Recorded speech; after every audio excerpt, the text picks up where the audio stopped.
Testing 1 2 testing.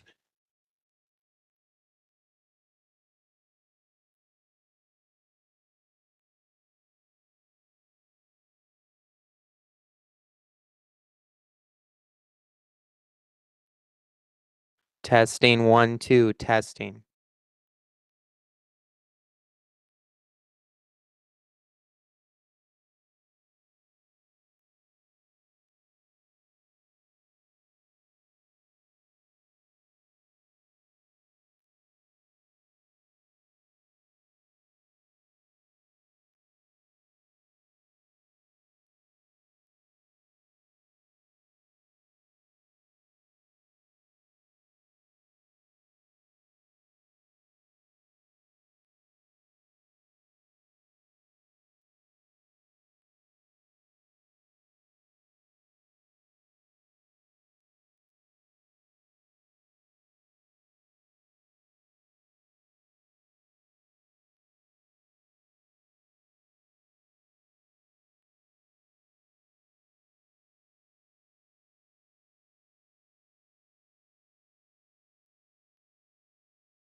We will start in a couple minutes.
Yes, sir. Good evening, everyone. It's 7:19. I'm calling this regular meeting of the Village Board to order.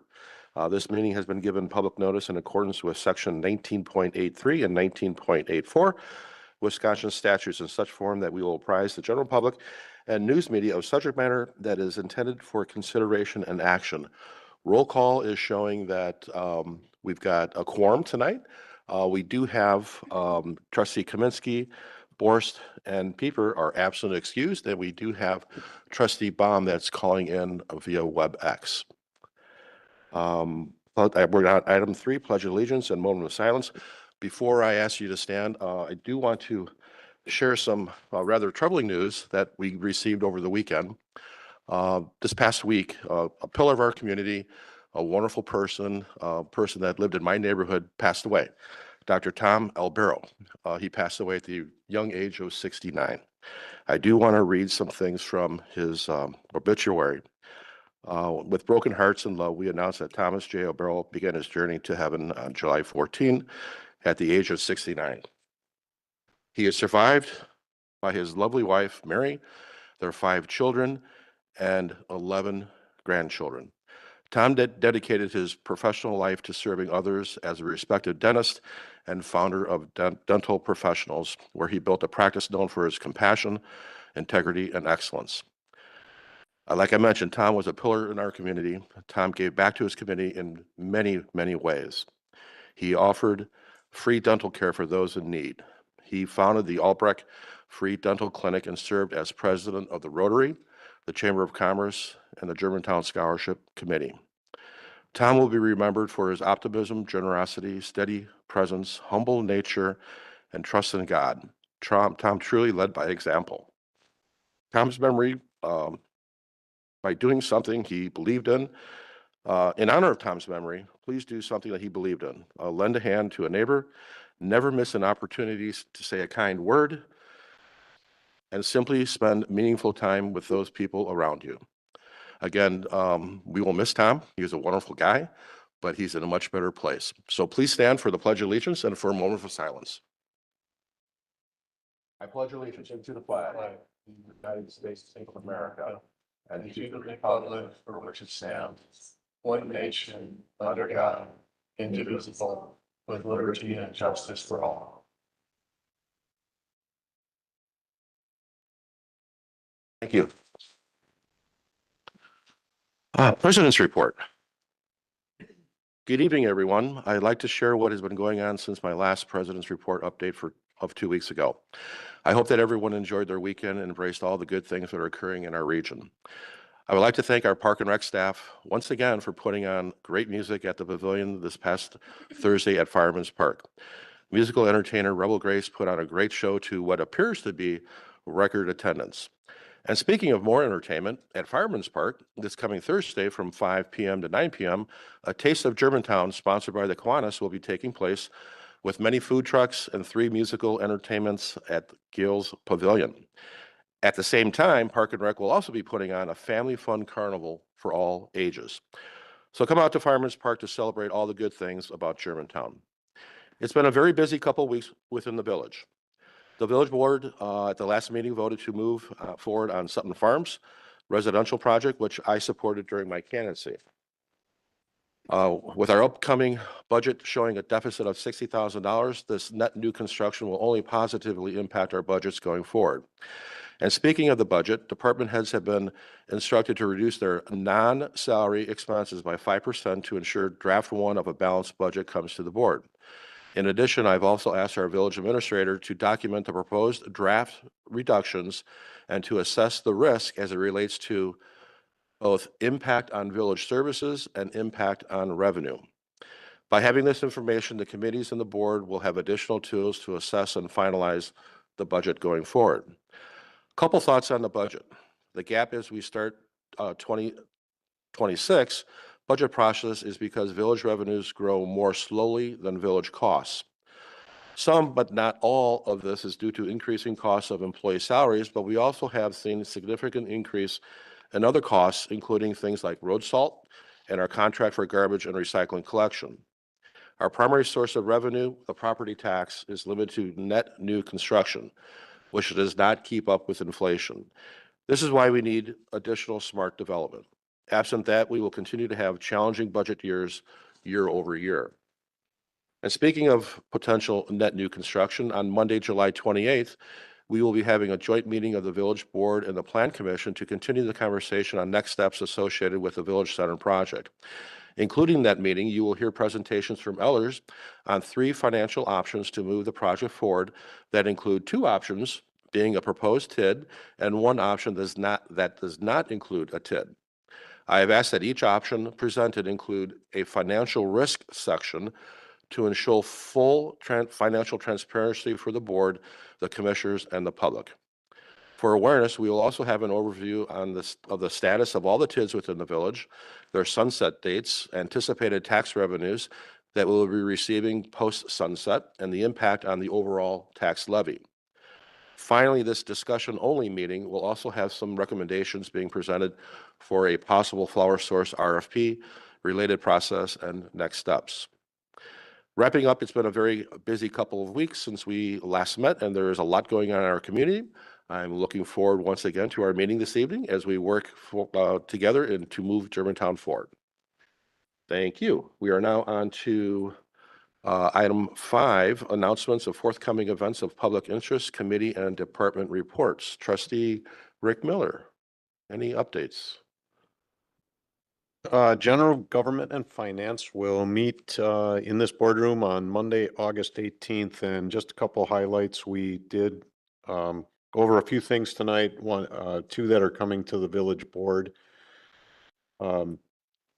Assessment services contract renewal will be on a future board meeting, and then market adjustment to the salary of the financial director will also be on a future board meeting.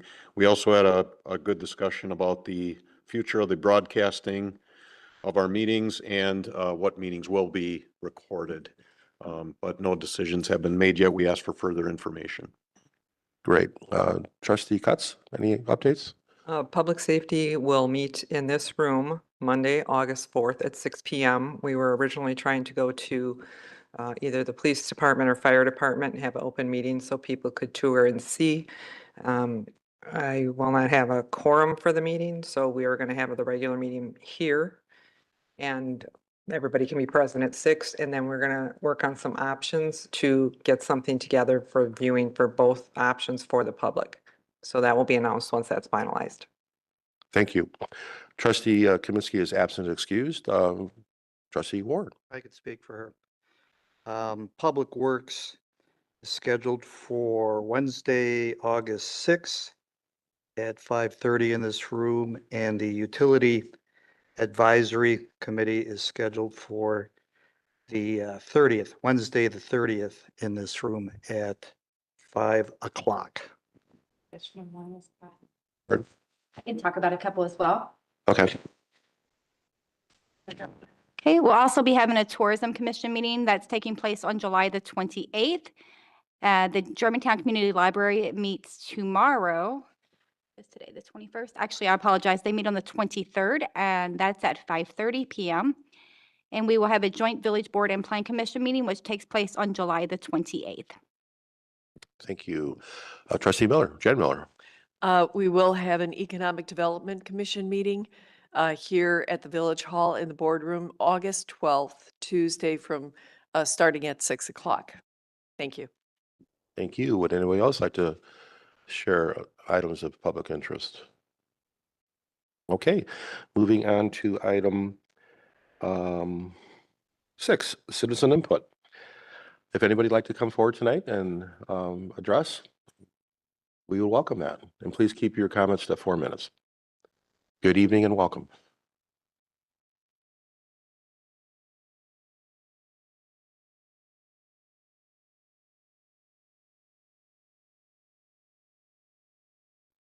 Okay.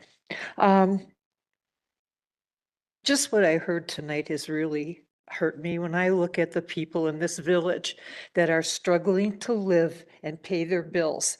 And you people I don't know if it was Preckle or who offered this pay raise, but I don't think this is the time for it now in our economy. This is awful. And not that it has nothing to do with the person at all. It's just ridiculous. when you see people that can't even pay their bills. You know what I want? I want a tax raise. I want $1,000 cut off my property taxes so I can pay other bills. That's what I want. Can I have that from you? I don't think so. And I'm worth it. When I'm looking at the new business here, ordinance to amend the Village of the 250 plan, most of these residents, by almost 68%, don't like your plan. They don't want it. They're tired of developers. They're tired of you trying to make this community into something that the residents don't want. They don't want to pay for it.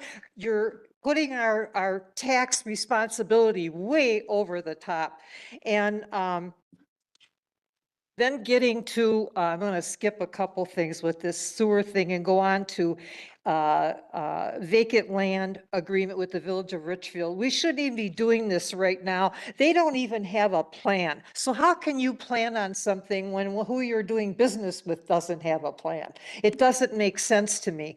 And then getting on to the ethics code requirements. I went and got a copy of our ethics that trustees are under, okay? First of all, I'm going to talk about the attorney. We had some issues with contracts where our attorney that we have now, not that he's not capable, but he doesn't have open ends for us to get out of anything, and that's not right. The village board may employ and compensate special counsel to assist in or take charge of any matter in which the village is interested in. That's in our ethics laws.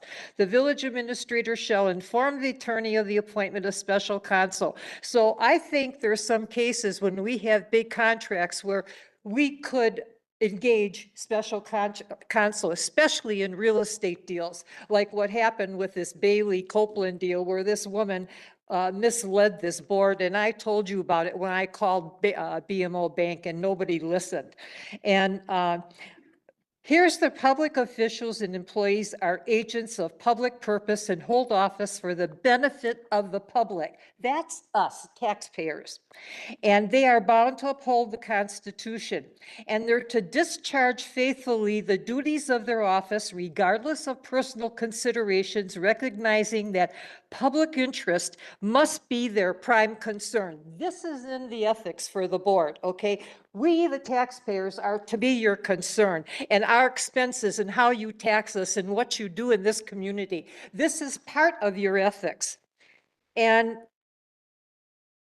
not only that, but any member of the village board, and I'm talking about one person who did recuse himself a while back, and any member of the village board who has a financial or personal interest in any proposed legislation before the village shall disclose on record of the board the nature and extent of that interest. None of us know why the person recused himself. Okay, he knows, maybe some others do, but the people who pay this bill don't know why. And is he still interested? Is he still got interest in some of this stuff?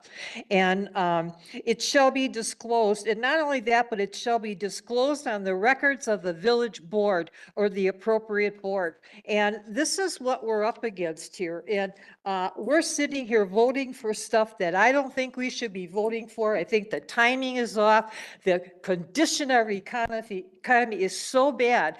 And as I'm looking at companies that are closing up, even around us, it's sad. It really is. And this is no time to be upping money for anything right now until we get our heads together and have a budget that we can follow. And that, I think, our taxpayers would represent and respect at all if that were done. But just so you know, you have a right to engage another attorney if we need one for very serious conditions that we should have had before. So I'm just making you aware of these situations that are available. Thank you.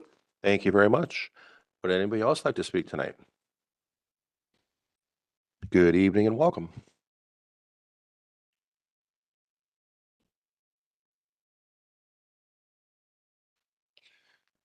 Doug Lohman, W180N9881, Rivers Bend Circle West. At the 7 July Village Board meeting, I submitted comments via the village website as I was out of town. Upon return, I contacted my trustee to see if she had any feedback on my comments. It was then that I learned that my comments were not read into the record since they were received after 4 p.m. on the day of the meeting. Well, I immediately went to my email copy of the comments to see if I had missed something, and nothing there. Went to the comment form on the village website, nothing there neither. In fact, where that form solicits your email address, it states, quote, by providing your email address, the village trustees and department heads have the ability to contact you regarding your comment, unquote. I received silence.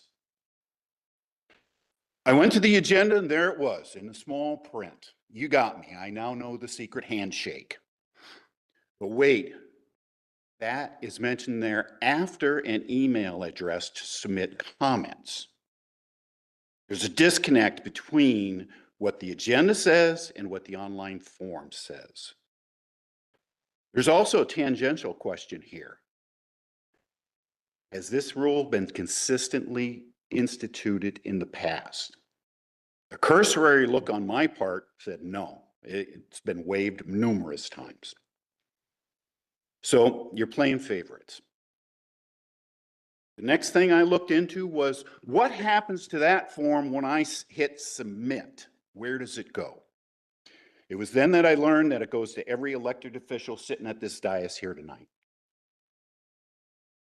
I can't say that you read it, but I'm told you had access to it right after I hit submit. But only one elected official stood up and asked for it to be read in the record. I want to go one more level deeper on this. Doesn't that 4 p.m. deadline sound incredibly arbitrary? I know it sounds arbitrary to me. As I mentioned, it's only associated with an email address on the agenda, not in the online form. Could it be that it's not a deadline? Could it be that it's communicating to the submitter that you're submitting to somebody who monitors that email address that gets off work at 4 o'clock? Could that be it? So the question becomes, what do your actions tell me? The cynical side of me tells me the vast majority of you don't want the residents of Germantown to hear what I have to say.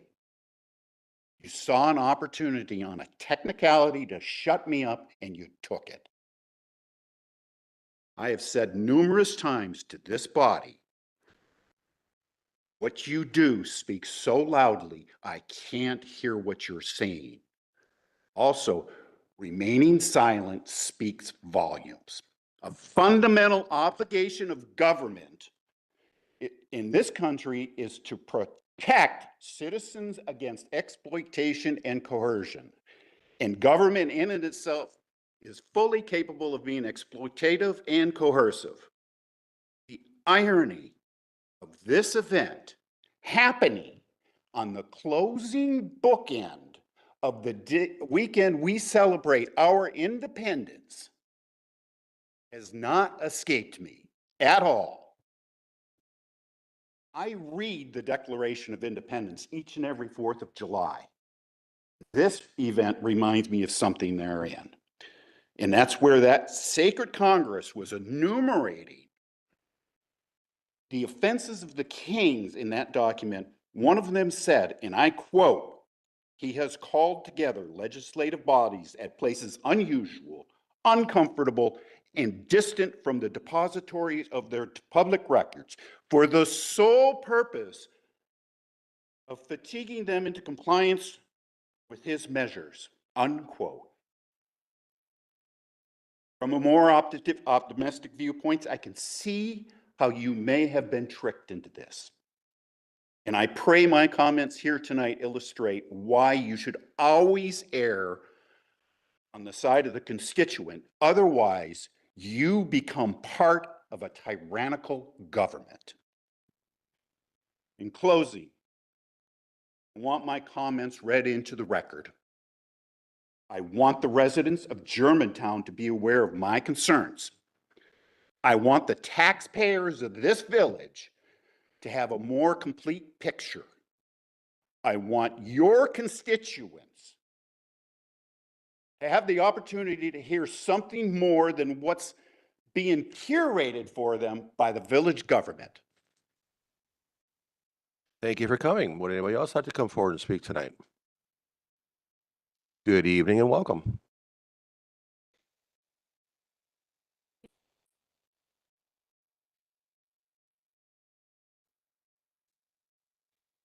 Sarah Larson, Butternut Road. A couple items on the agenda tonight.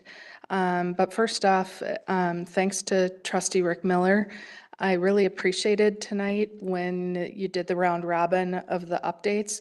It was very helpful that instead of just stating the next meeting date, that you gave the little high level of what would be coming.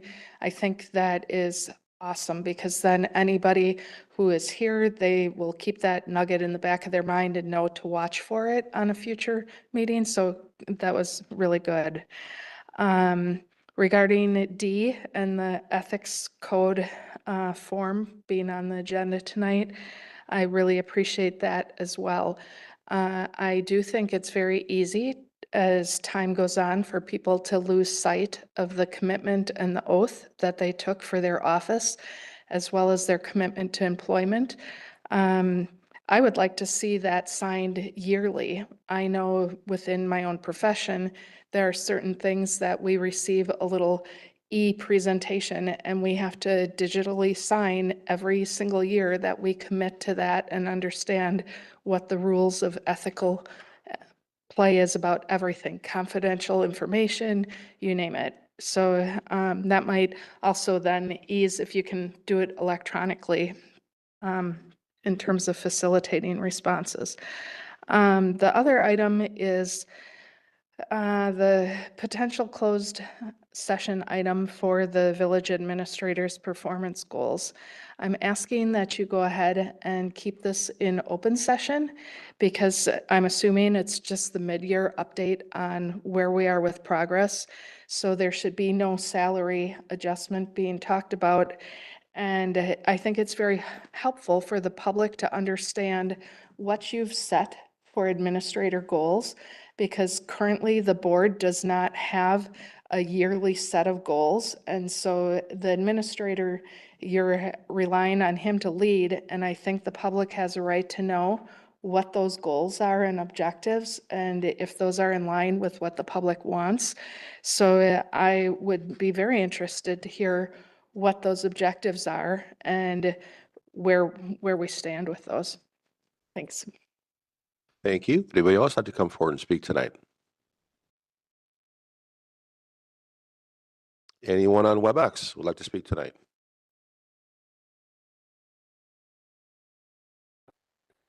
Okay, moving on, we're going.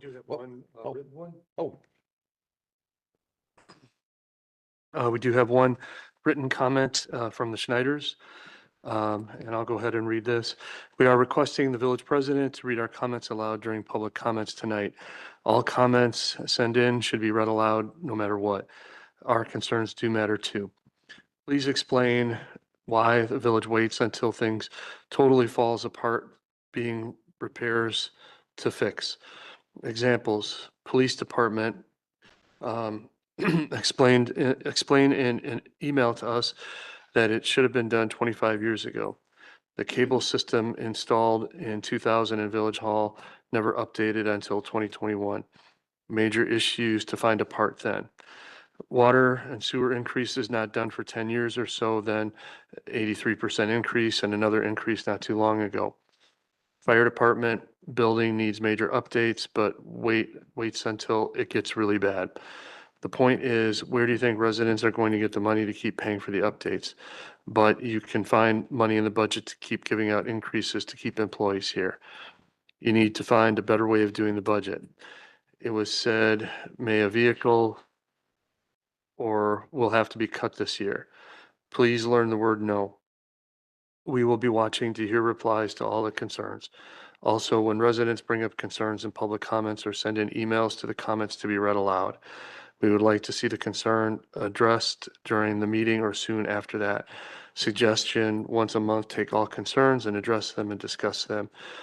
Very disappointed in the village again. Please find a way to keep the cable system up and running. Please make sure all bills for the village are paid on time too. Thank you for your time, the Schneiders. Thank you. Anyone else on WebEx? No other comments? Okay, moving on to item 7, appointments of 2 boards, committees, or commissions. Senior Center and Advisory Committee appointment. I'll entertain a motion. I'll make a motion to approve Barbara Borkenhagen for the Senior Center Advisory Committee. And this is filling in the remainder of a term for a vacant seat. Thank you. Do I have a second? I'll second. We have discussion. Seeing none, all those in favor, please say aye. Aye. Aye. Any opposed? Yes, Trustee Baum, are I'm you on? opposed. I am on. Can you I'm hear sorry? me? Can you Think hear he's me? opposed. Just barely. I Trustee am Baum, were you opposed. opposed? Yes, I am opposed. Okay, that motion carries. Thank you. Moving on to item consent agenda, the minutes of the July 7, 2025 Village Board meeting. I'll move approval of the minutes of July 7th, 2025. Second. Discussion. Trustee Jan Miller. I just had a comment on this particular, if I read a lot today, but on the minutes in the citizen input, we have a lot of them. And it seemed to me that in previous minutes, we would say, if they spoke about a proposed development or a proposed something, the citizen would be for or against. And I don't see any verbiage like that. Is that possible? You used to do that. I'm happy to go back and look at the previous minutes, but these are motions that are made and the actions taken of the board. So it's a synopsis of, we generally want to make sure that we're not being long-winded in our minutes because that can get us into issues as well.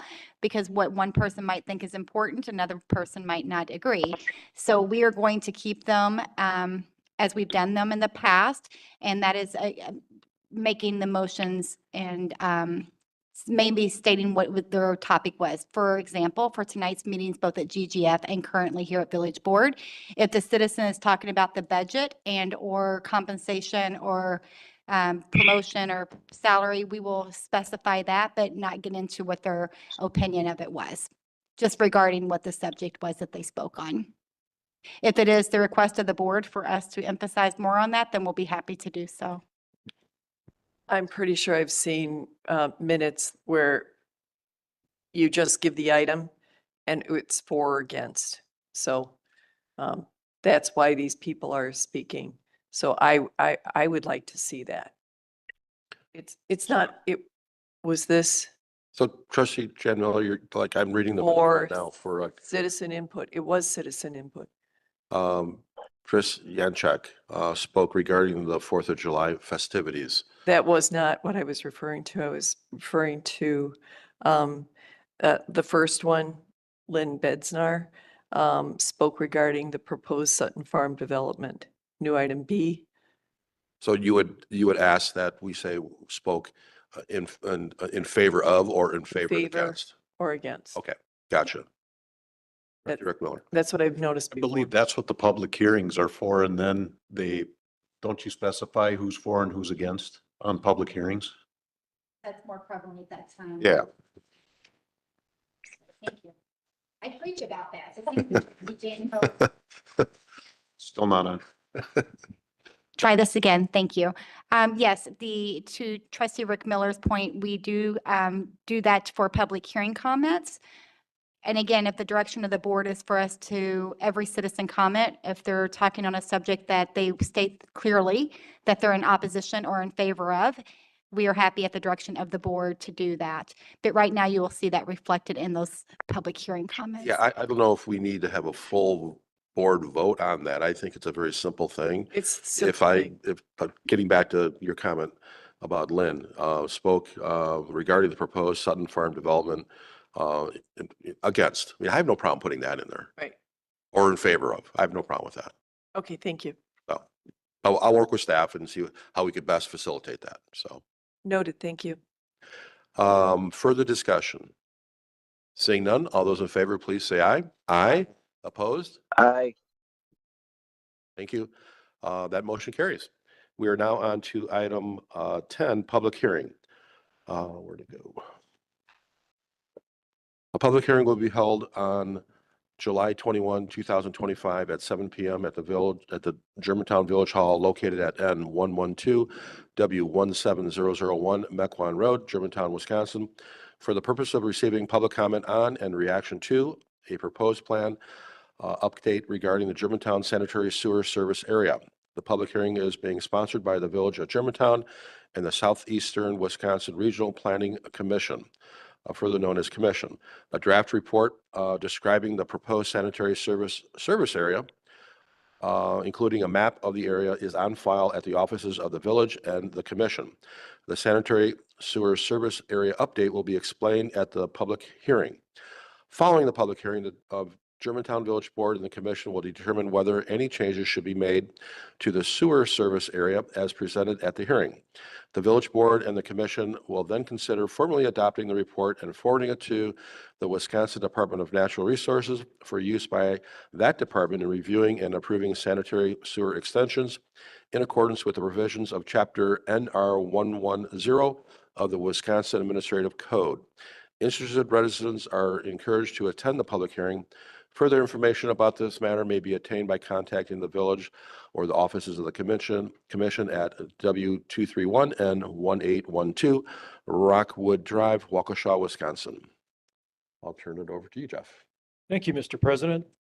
Before I get started, I'd like to point out that this evening we have Ben McKay, Deputy Director with Sewer PAC, and Robbie Robinson, Principal Planner with Sewer PAC, here with us this evening. A little background. This may be a little dry, so bear with me, but it's only a slide or two worth. The 1972 Federal Clean Water Act requires regional waste treatment management plans to address water quality issues. In 1974, the Southeastern Wisconsin Regional Planning Commission, Sewer PAC, was designated as the Water Quality Planning Agency for Southeastern Wisconsin. In 1979, Sewer PAC adopted its first regional water quality management plan, detailed in Sewer PAC Planning Report number 30, as has been amended. Sewer PAC's regional sewer service area is comprised of approximately 85 local sanitary sewer service areas. This map shows where the Village of Germantown fits in within the region. And the orange areas are those areas served by independent local sanitary sewer service areas. Wisconsin statutes and administrative code provisions require regional water quality management plans to include sewer service area plans, and also assigns approval authority and oversight to the Wisconsin DNR and Sewer PAC to review and approve all local sewer extensions and sewer service area expansions. Generally speaking, sanitary sewer service area plan identifies the outer boundary of an area within which sanitary sewers may be extended, and also, maybe more importantly, identify environmentally significant areas where the extension of sewers to serve new development is not permitted. The first edition of the Germantown Sanitary Sewer Service Area Plan was prepared and adopted back in 1983. Since that time, the plan has been amended 7 times, but generally on an as-needed basis in response to specific development requests, not in a more comprehensive manner or approach. The latest amendment to the Germantown Sewer Service Area was adopted back in 2023. In 2023, we expanded the sewer service area into Richfield per an intergovernmental agreement, commonly known as the Richfield IGA, to serve approximately 300 acres northwest of Holy Hill and the US 41 interchange, and also an additional 430 acres within Germantown, east of US 41, generally in an area what's known as the Freistadt District. This graphic on the screen shows the 2023 sewer service area amendment areas, the red hatched areas in Richfield and in Germantown, as well as the overall existing sewer service area at that time. At that time in 2023, Sewer PAC advised Germantown that we also needed a more comprehensive amendment to our sewer service area plan. Again, something that hadn't been done since the original plan was adopted, the first edition, back in 1983. At that time, Sewer PAC advised that the comprehensive amendment should include areas in Germantown where sewer service is expected to be needed over the next 5 to 15 years timeframe.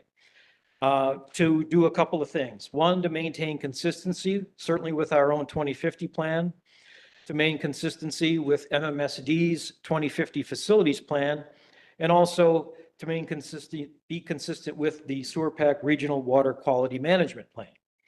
But maybe more importantly, to avoid the previous as-needed or unsystematic approach that we've followed in the past in terms of making amendments to our sanitary sewer service area.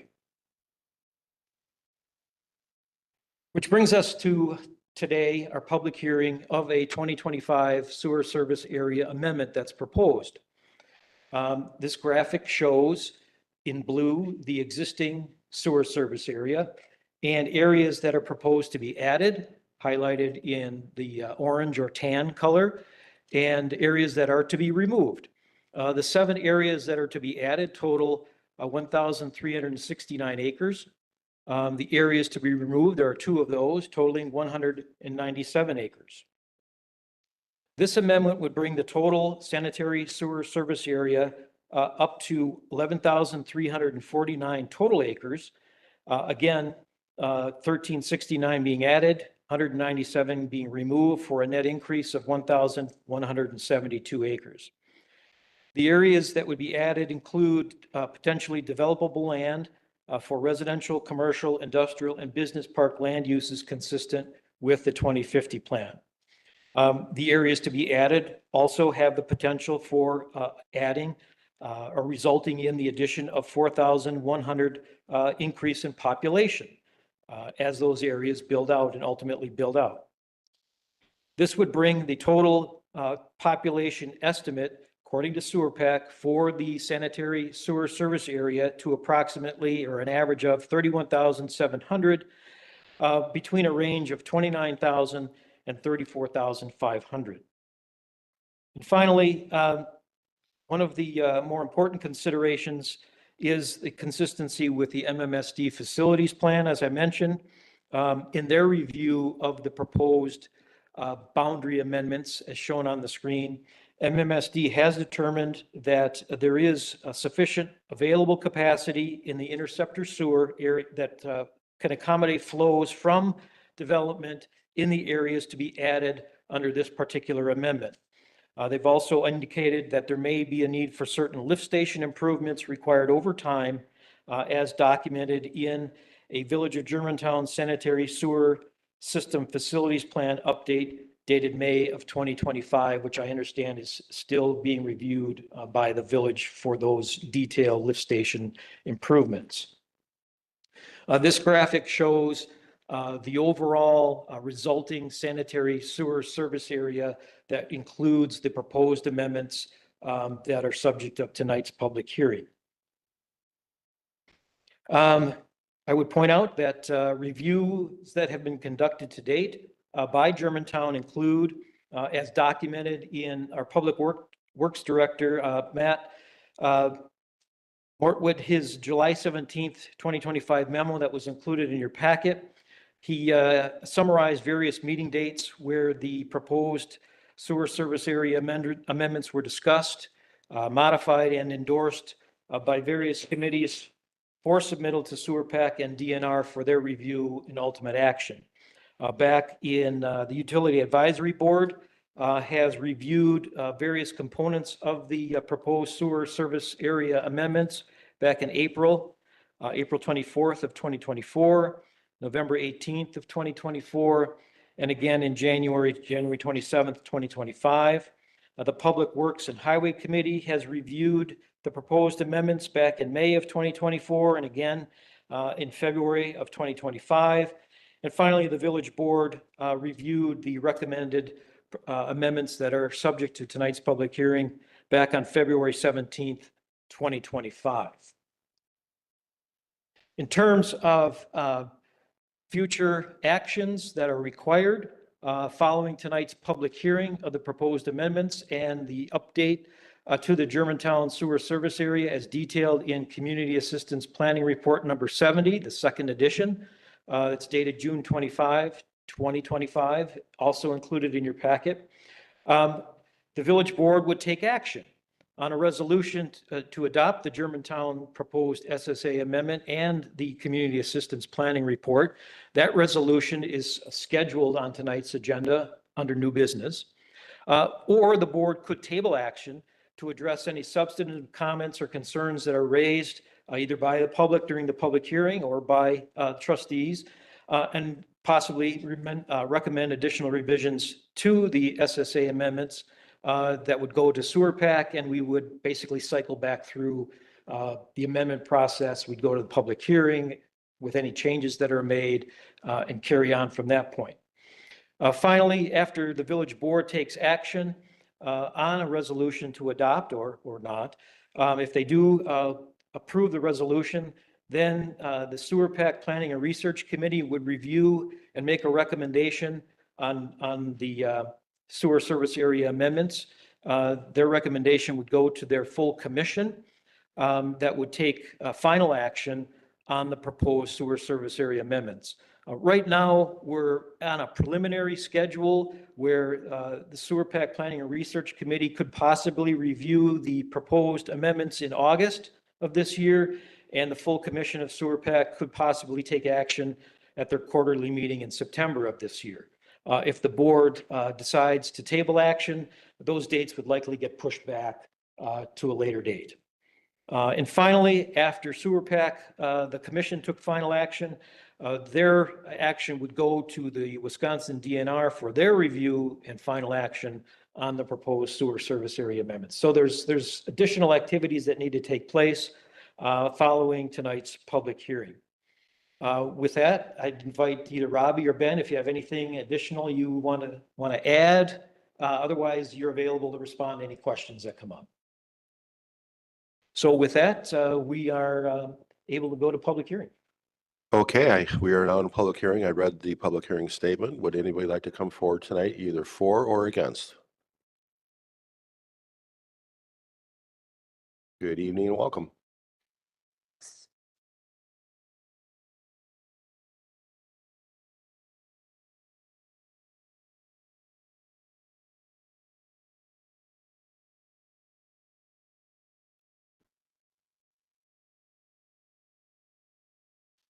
Read this statement again. Read this again. Hold on one second. I'm holding. Okay. Joint public hearing by the Village of Germantown and the Southeastern Wisconsin Regional Planning Commission of a proposed plan to update the Village of Germantown sanitary sewer service area as detailed in the preliminary report entitled Sanitary Sewer Service Area for the Village of Germantown and Evrons, Washington County, Wisconsin. Community Assistance Planning Report number 70, second edition. Again, we're in the public hearing phase. And again, welcome. It's all yours. 77th edition. Okay. Good evening. Melanie Smythe, N140 W17938 Cedar Lane. First is a question about your process. Are you required to have a supermajority to vote on this? So I don't know. Generally, I'm against this particular map for the reasons I'm going to point to. This area here. Things have changed since the 2050 plan was developed, and the thought was that the piece that goes north up the highway was to become a frontage road, but when Green Bay Packaging came along, that blocked that.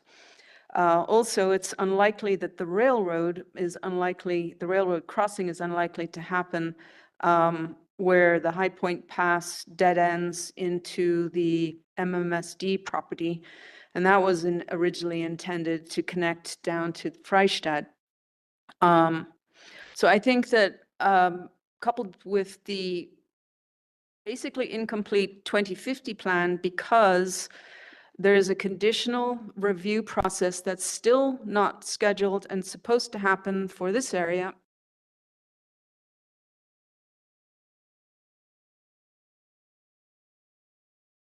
Which may become residential once they have that meeting based on input from the neighborhood, which was promised a long time ago. I'm happy that Isabel Farms has been removed from the boundaries because they never would want to take advantage of any kind of sewer system since they're on 5-acre lots. So I think that there needs to be, we've waited since 1983 to do this. There could be a little bit more time that's put into finishing up the 2050 portion of the plan, revisiting what's going to happen with that frontage road. That point that's on the north is actually downhill from the rest of the system. The high point of the system is on the where the blue and the brown meet. So the north part of the blue and the south part of the brown. And if I recall from prior meetings, there's a lot of rock there and a lot of work would have to occur. Now, one thing I have not heard is any discussion if the new FEMA flood maps are going to have any effect on this. Because if we are, there are headwaters for some of the rivers in the area that run through those properties. And there are some wetlands, and it's likely that in the wetlands, flood map boundaries may change. I didn't hear anything about FEMA or the new flood maps in the presentation, and I don't know if that is part of what DNR does. So I'm just suggesting before we spend the fees, because there's apparently big fees that MMSD or whomever it is requires of the village, and we know what our financial situation is, that we stop and take one last look. Is this the right thing? I mean, this is supposed to go till 2050, I think. And we don't want to come back and have to change it again. Those are my comments. Thanks. Thank you very much. Would anybody else like to come forward either for or against? Good evening. Welcome.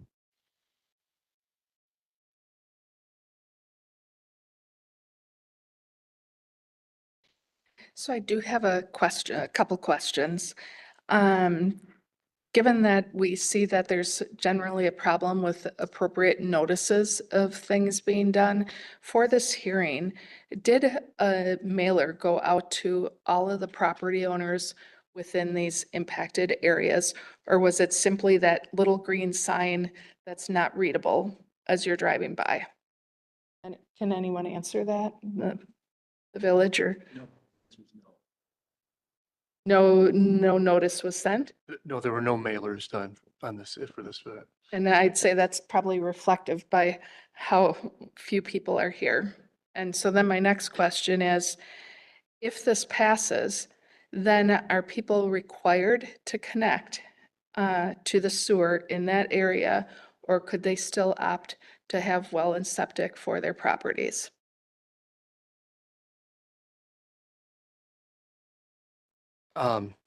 The village has never required people to connect to the sewer when they've been added to the sewer service area.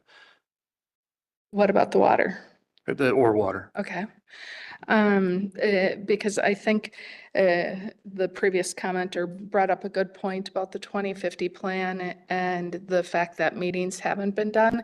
I would concur. If you want to flip back to that other where the brown drawing was, this area up here, as well as this area down here, are likely going to remain more of that rural character. And I would say that most probably would want to stay on their well and septic, or if it's going to develop, those lots probably would be larger with well and septic. And so I agree, there's no rush to get this done. So why not wait until more 2050 work is done to make this decision? Thanks. Thank you for coming. Would anybody else like to speak tonight, either for or against? Would anybody on WebEx like to speak tonight, either for or against? Okay, I'm calling this public hearing closed at 8:09. Jeff, back over to you.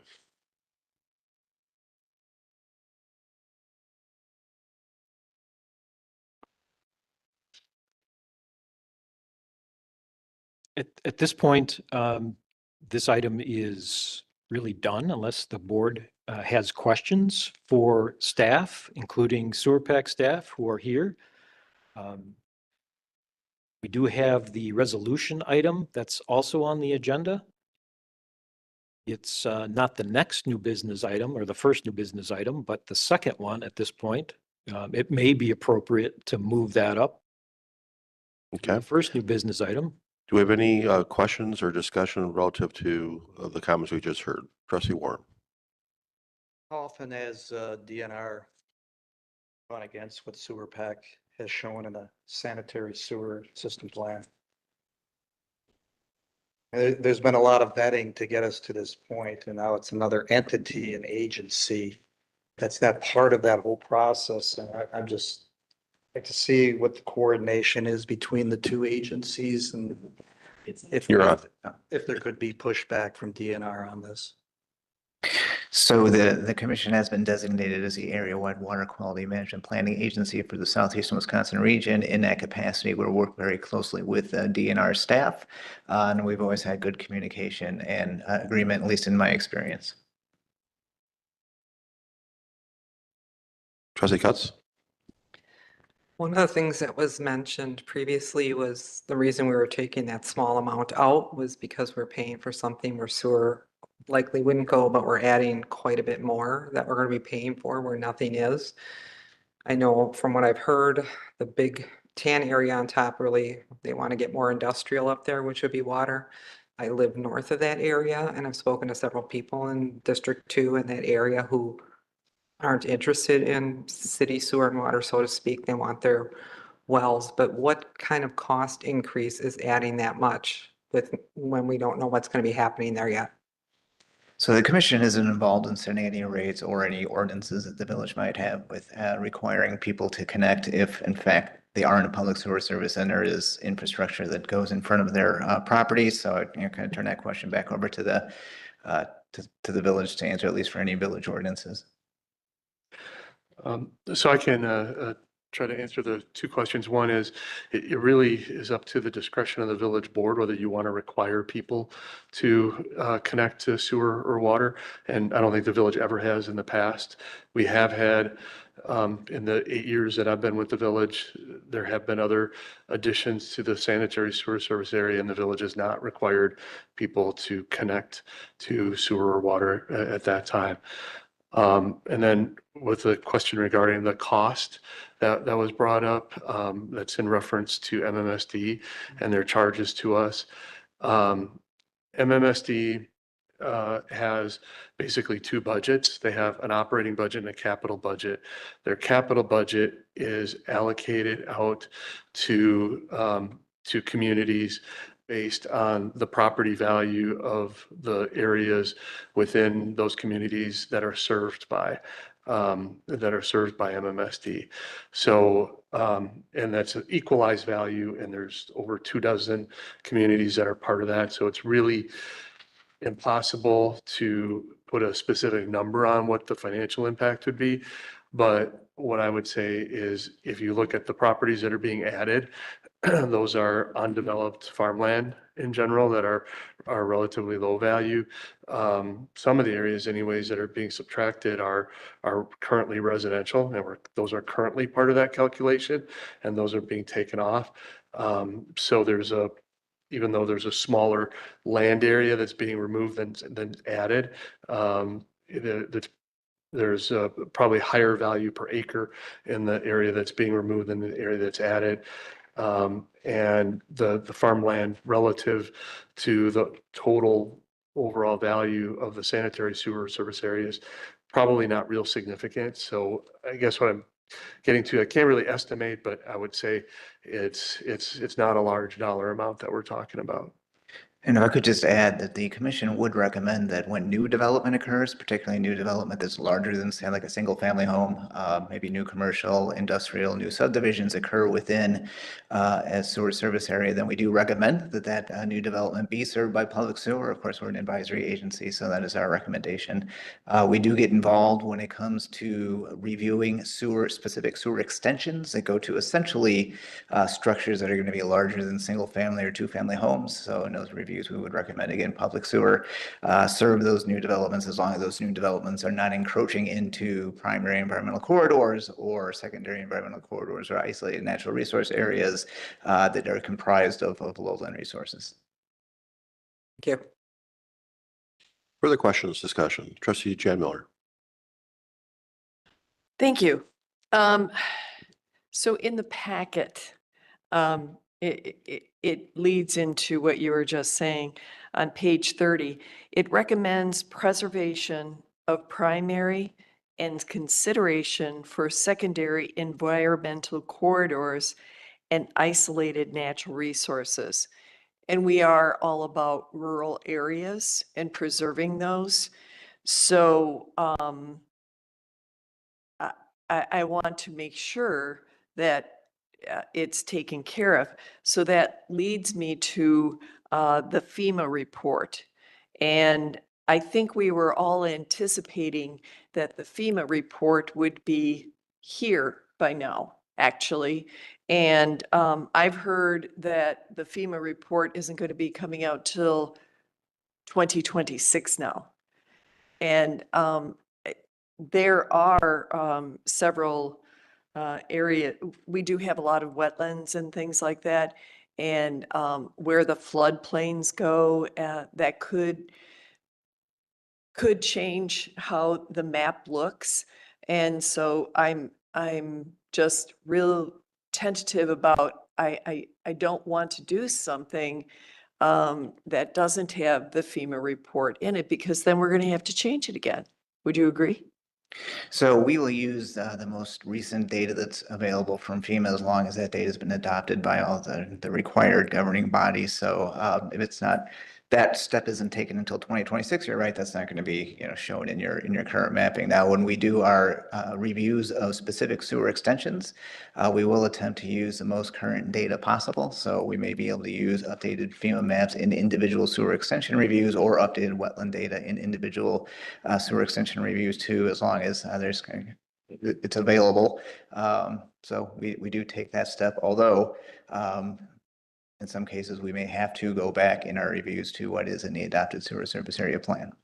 Sure, of course. Yes, so I still don't have a good handle. Are we actually paying MMSD for sewer service areas? We pay MMSD each year based on the equalized value of the land within the village of Germantown that's in the sanitary sewer service area. So if we increase the area, and we would pay more. Usually, if the equalized value of what we added would be higher. It depends on the change in our equalized value relative to the change in equalized value in the 20 odd other communities. Is it a pool? So they take their capital budget and they allocate it out to the communities that they serve based on equalized value. So let's say their capital budget is $50 million. They would pool all of the municipalities within Milwaukee County, and then the contract communities like Mequon, Germantown, I can't remember the others off the top of my head. They would pool that equalized value and then allocate out the cost of that capital budget proportionally based on the equalized value. Oh. Well, I think it could be more complicated than that, but, It is, I'm simplifying it. I get it. But it is highly likely that if we pass this without everything in it right now, by adding 1,100 acres, our costs would go up.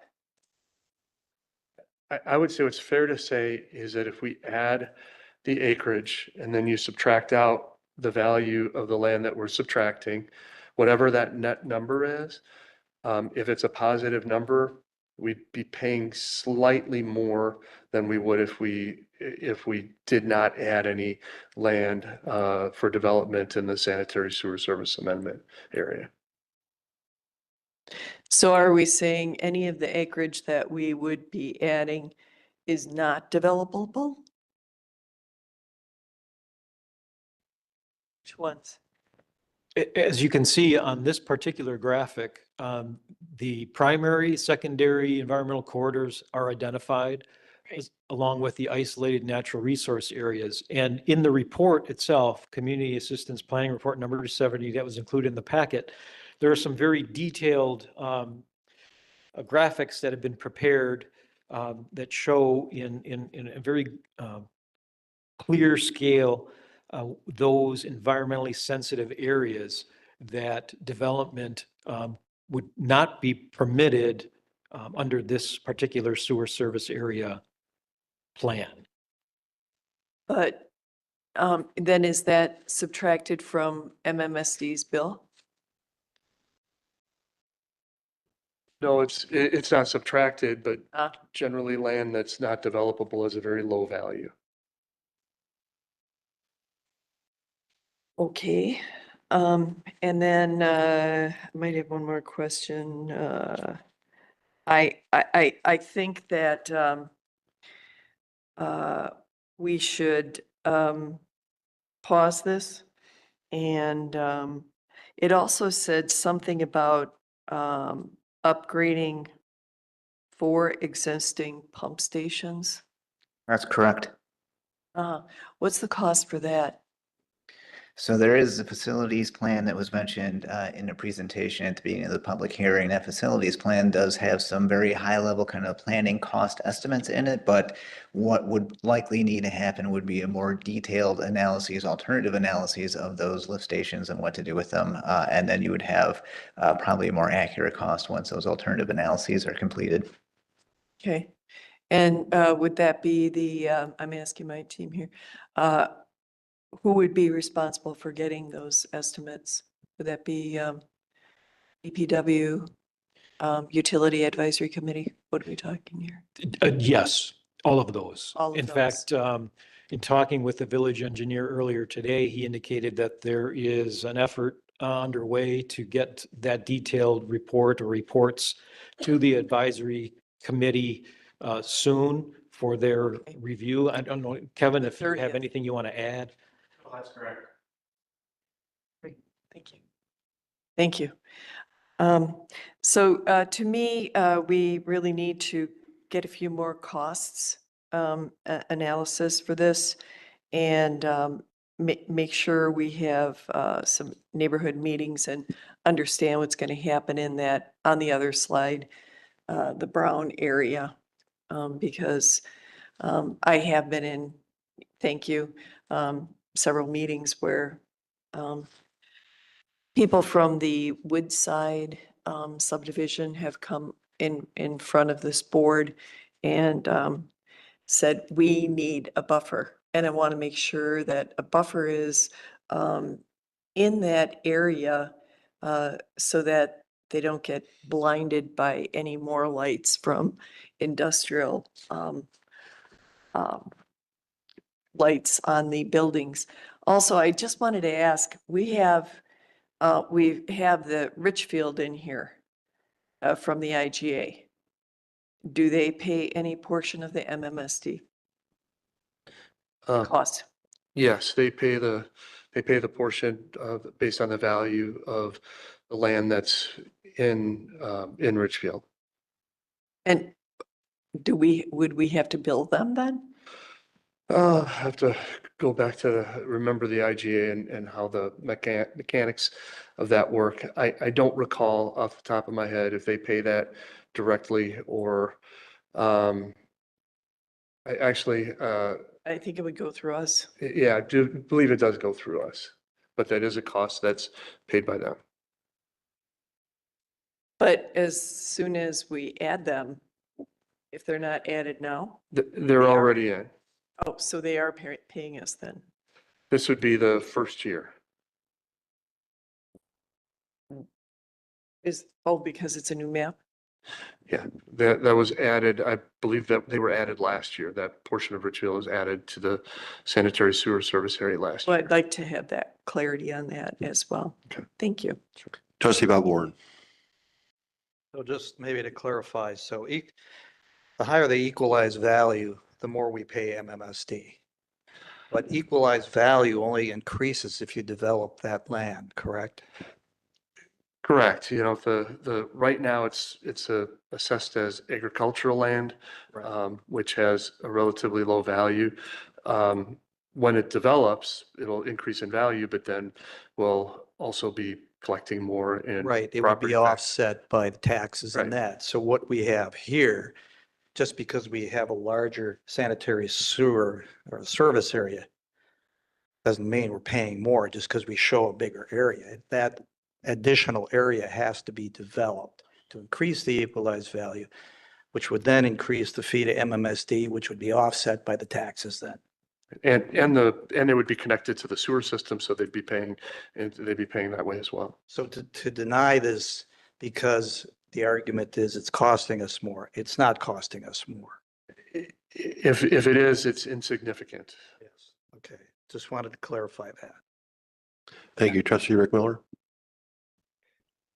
Yeah, Trustee, would like to speak. Trustee Baum wanted to speak as well. Okay, Trustee Baum, can you, Rick Miller's got the floor, and once he's done, we'll turn it over to you. Certainly. Thank you. Okay, on what we're voting on tonight is just for the expansion of the service sewer area, right? Is there any changes to the environmental corridors? Anything else on here?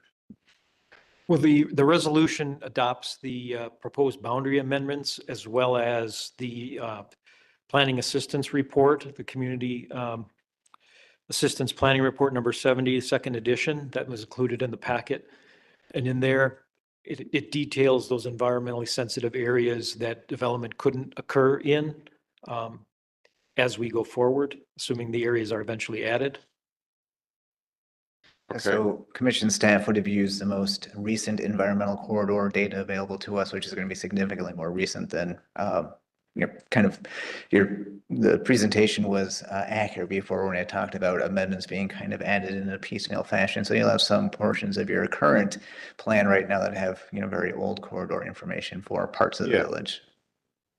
Yeah, so I got a call from a property owner that's it's on the corner of Mequon Road and 145, and you guys know the area, and there's a small environmental corridor going through there, and they would like to develop it.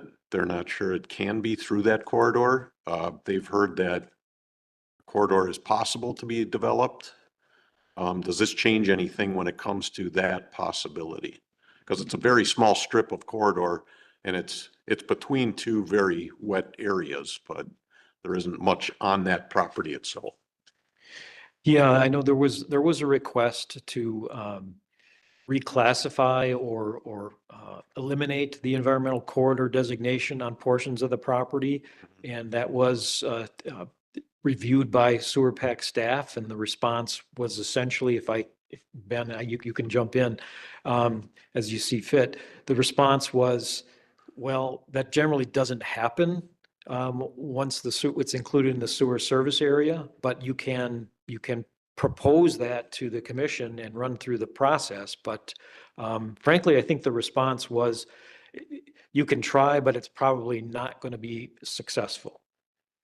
So what is possible, and so it depends on, I'm not familiar with whether this is secondary environmental corridor or isolated natural resource area.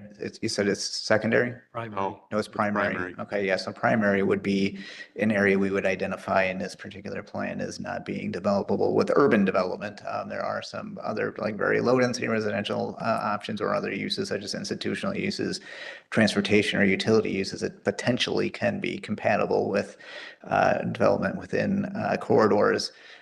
There is a process to change a corridor within a sewer service area. It is a difficult one, not difficult necessarily, but you need to go through a plan amendment, and then there would need to be mitigation identified for how that corridor would be replaced if it were to be disturbed. So, and it's. And if this would remain outside of the sewer area, then the potential would be higher to pull it out as an environmental corridor, or would it be about the same? So, of course, the commission would still recommend that this primary environmental corridor not be developed, but if it's outside the sewer service area, it likely would not be able to have urban development, at least at higher residential densities or any commercial or industrial development they're that not in the require sewer public district, sewer. Yeah. Okay. All right, thanks. Trustee Baum?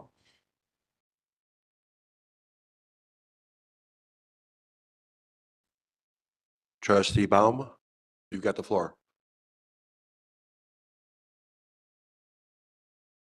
Okay, I'm unmuted now. So, Director Retzlaff, when we developed the Gateway Business Park and we were putting in the water and sewer for that area, I had asked at that time, what area is this all able to serve? And at that time, this area was all designated to have at some point water and sewer service. Is that correct? Yes, that's correct. Has the area that was proposed back then significantly changed at all? No, not really. The areas that are proposed to be added are consistent with the 2050 plan for the various neighborhoods, districts, and corridors that provide for urban land uses that would require water and sanitary sewer. And so the areas that are to be added are simply being consistent with the 2050 plan for those particular areas. And as was pointed out, there is a need to finish the master plans for various neighborhoods, districts, and corridors, including the Holy Hill or the Gateway, Holy Hill Gateway District. The comment about the frontage road not being required anymore, that's not necessarily true. Yes, Green Bay Packaging did eliminate the need for a segment from Rockfield South to Holy Hill, but the segment from Rockfield North to Bonnewell and beyond is still potentially in the plan and could happen.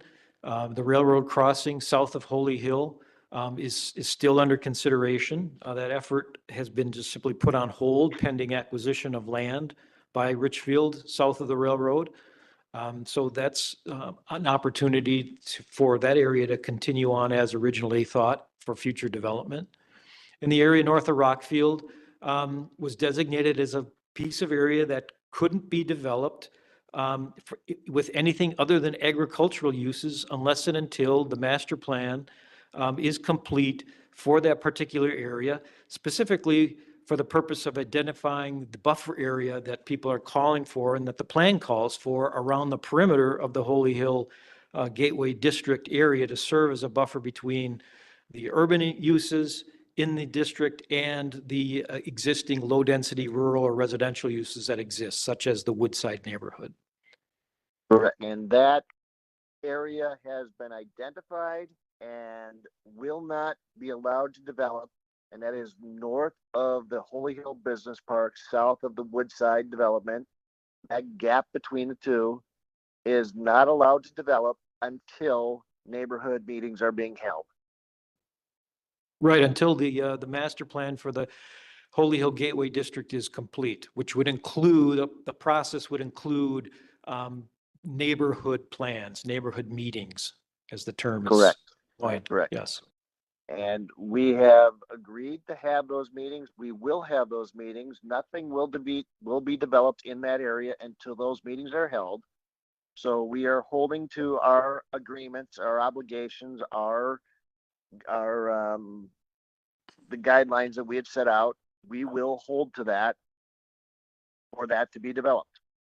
It is the areas outside of that that have already been designated to have water and sewer based on what was done when the business park was developed, that said this area is intended to be a water and sewer extension of the SSA. So I will support this movement going forward to allow the sewer service area to be extended as has been proposed for, when did we do the business park? 8 years ago? Approximately, yes. Yeah, we've been planning for this for 8 years. Now we're getting into the details. Now we're going to refine it. Now we have to make a firm commitment to sewer pack to move it forward. So I am in full support of this. That's all I need to say tonight.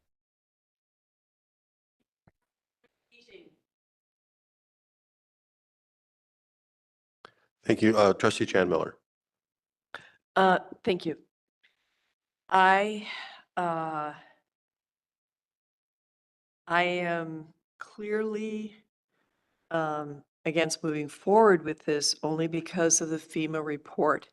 And I believe that our floodplains will dramatically change. Now, I could be wrong, but I rather have the report, and it is coming. And I think, and we have a lot of wetlands, and I want to understand the floodplain. So that's one thing.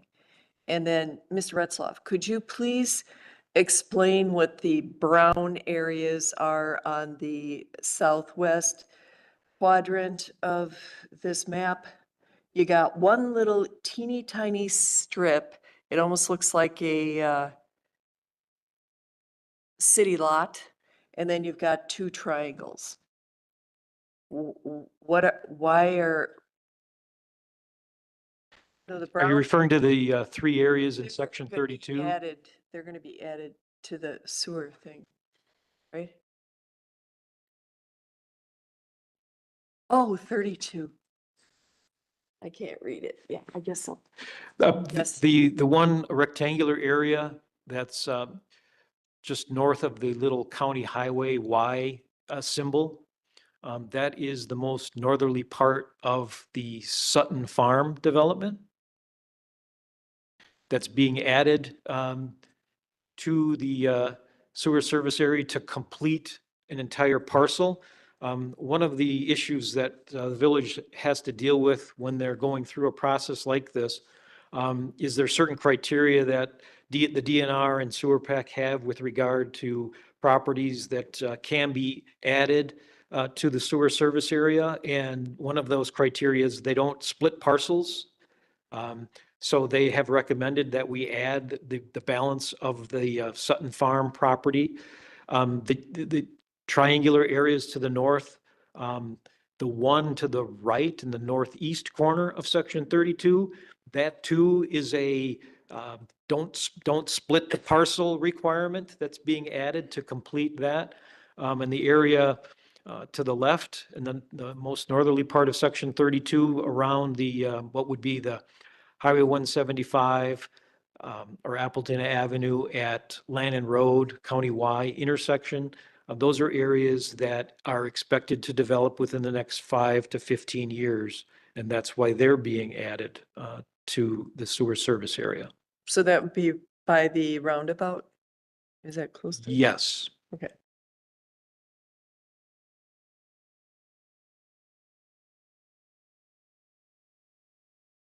Further discussion? Trustee Baum. Yes, Dave, go ahead.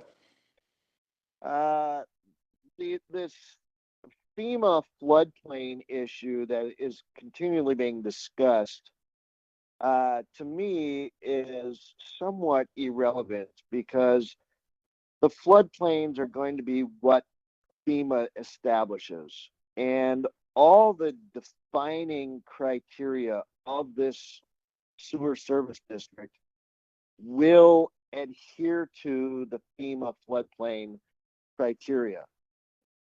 Once all this criteria is brought together, everybody's requirements, those all have to come together in one big package. These FEMA floodplain issues will be part of that package.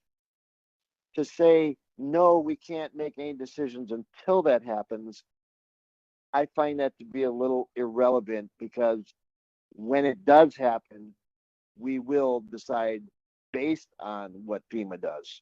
So we don't need to stop all action waiting for FEMA. We will adapt the guidelines based on FEMA. So I think the FEMA issue is a moot point. Thank you, Trustee Baum. Trustee Jan Miller. I'm trying to, when I bring up FEMA, I'm trying to avoid going back and forth and back and forth. And I think that's what you've seen with this village before. You know, every time we want to develop, we come to you. It's been 7 times, I think you noted, Mr. Retzloff, or something like that. So I think that having a complete map and then going forward is fine.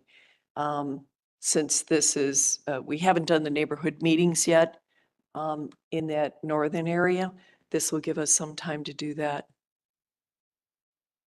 Thank you. Thank you. Further discussion. I guess my position is, I have no problem moving forward. I'm not, I'm less concerned about the FEMA maps. If they require some pivoting on our part, we'll do that. So I'm not really concerned about that. Specific to the neighborhood meetings, like I mentioned at the last week's Plan Commission meeting, we will be moving aggressively forward on that, and we'll prioritize which neighborhood meetings that we will be conducting. And if there's, to Trustee Baum's comments, if there's 2 neighborhood meetings that we've committed to and we haven't had those meetings yet, we will have those meetings.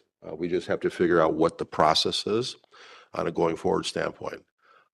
Specific to any type of development that is in the queue or coming down the pike or proposed, you know, either this year or years going down forward, we have a process in place with that. It's with the Plan Commission. So I'm less concerned about that. So I have no problem moving forward. This hasn't been updated since what, 1983? Correct. I guess I'm not going to ask a stupid question. Why haven't we updated it? But it is what it is. But this has been vetted by the Utility Advisory Commission committee. So I feel very comfortable moving forward. So further discussion. Okay, thank you very much. Thank We you. are now on to new business, and Jeff, you I'd like mentioned to that. Yes, Trustee Moore, make a motion to change the order of the items. let's do that. I'd like to switch item B, which is the resolution to adopt the proposed plan for the sanitary sewer service area, to make that the first item under new business. Just makes sense because we just had the public hearing on that, and the 2 gentlemen from Sewer Pack could get home earlier. I'll second. Discussion. Trustee Just have a Cutts. question on the public hearing. Was that an action item that we were supposed to vote on?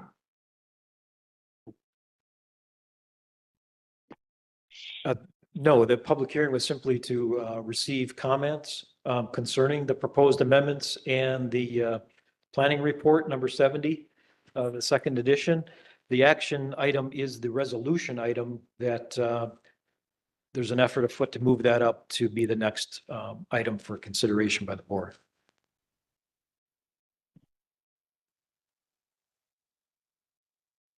Further discussion. Seeing none, all those in favor, please say aye. Aye. Opposed? Aye. That motion carries. We are now on to item B, resolution to adopt the proposed plan to update the Village of Germantown sanitary sewer service area detailed in CPAC's preliminary report entitled Sanitary Sewer Service Area for the Village of Germantown. And what's the correct pronunciation of that? Environs. Environs, Washington County, Wisconsin, Community Assistance Planning Report number 70, second edition. Jeff. Do you need me to read the resolution? No, we could go, I'll entertain a motion. I'll move approval of the Motion to approve. resolution. Second. He's fine. Trustee Warren, second. Do we have discussion? Seeing none, all those in favor, please say aye. Aye. Do we have any opposed? Aye.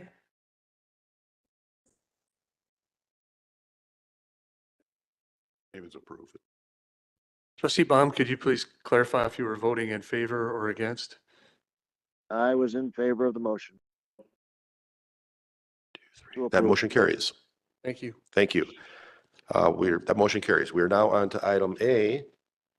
Ordinance to amend the Village of Germantown's 2050 comprehensive plan to revise and update portions of the texts and maps in Chapter 4 and Chapter 7.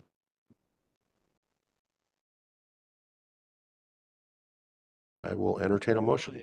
I will, You want to? I'll dive in. Okay, please.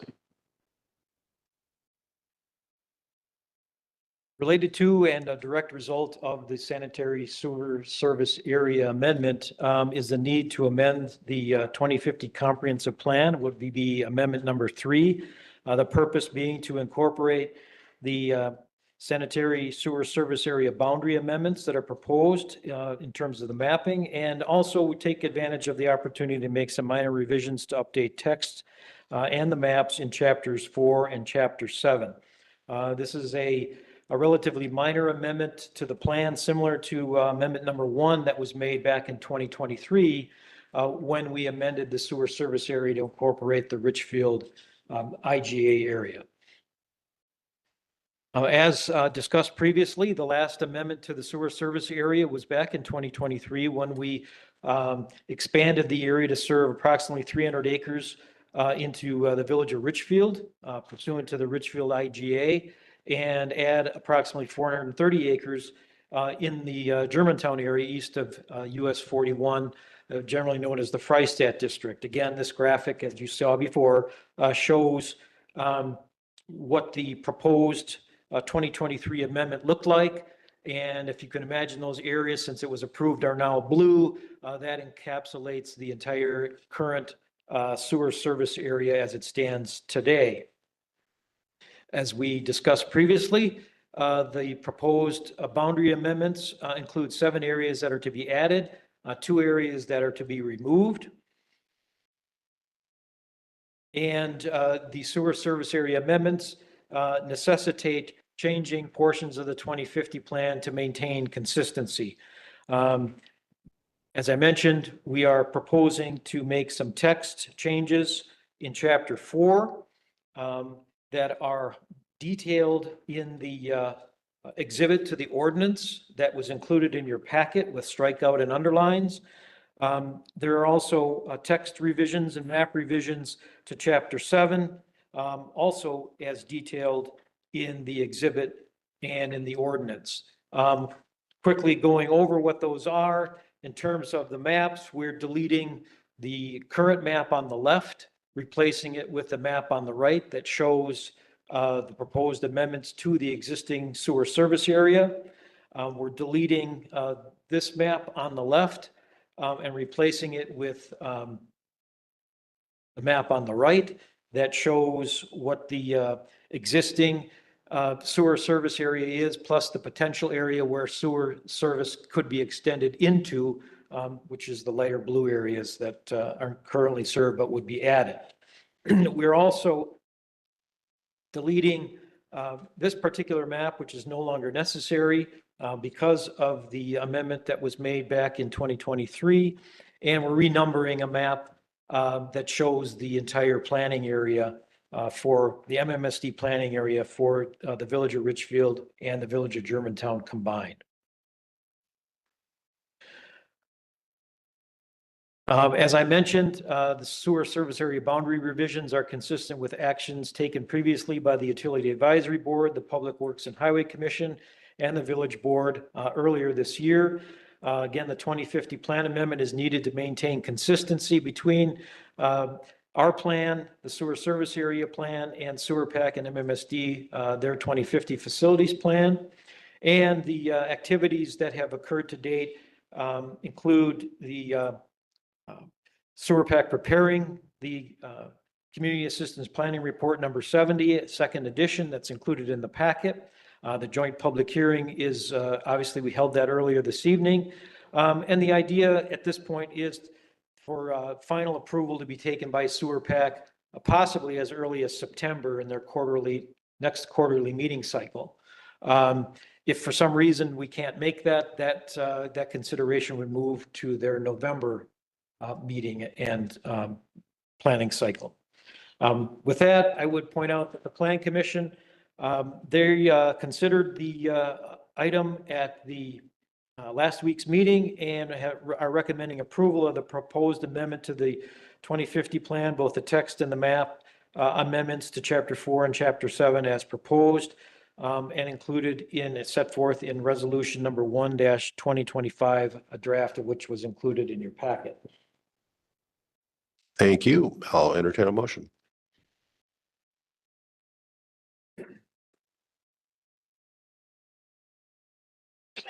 I'll make a motion to approve the amendments to the ordinance on the 2050 comprehensive plan to revise and update portions of the text and maps of Chapter 4 and Chapter 7 pertaining to the Village of Germantown sanitary sewer service area. I'll second. Do we have discussion? Seeing none, all those in favor, please say aye. Aye. Opposed? Aye. David, were you in favor or opposed? I'm in favor. Thank you. That motion carries. We are now on to item C, an ordinance to amend section 1.379 of the Germantown Municipal Code related to Economic Development Commission. Village attorney is online to present this topic. Great. There we go. So this particular item comes forward at the request of trustee Jan Miller and the Economic Development Commission. Basically, the changes that are being proposed reflect just kind of a modernization of some of the language within the code, and in addition covers a couple circumstances where we wanted to make sure that the commission's authority was clear. So as an example, one of the things that the village board did when they adopted the loan pool program through the local bank on the corner for kind of the Main Street areas for beautification and those types of things. That program specified that the Economic Development Commission would be the ones that would vet the loan applications on behalf of the village. That isn't specifically called out anywhere. And while the existing language probably covers what was there, we just broadened the language to just make sure that it was clear that those types of things where the village board or the plan commission specifically asked or directed the Economic Development Commission to take action, that they had the authority to do that. Thank you, Brian. I'll entertain a motion. I believe that trustee Jan Miller would like to make a motion. Yes, I'd like to make a motion to approve item C, the ordinance to amend section 1.379 of the Germantown Municipal Code related to the Economic Development Commission. Do we have a second? I'll second. Do we have discussion?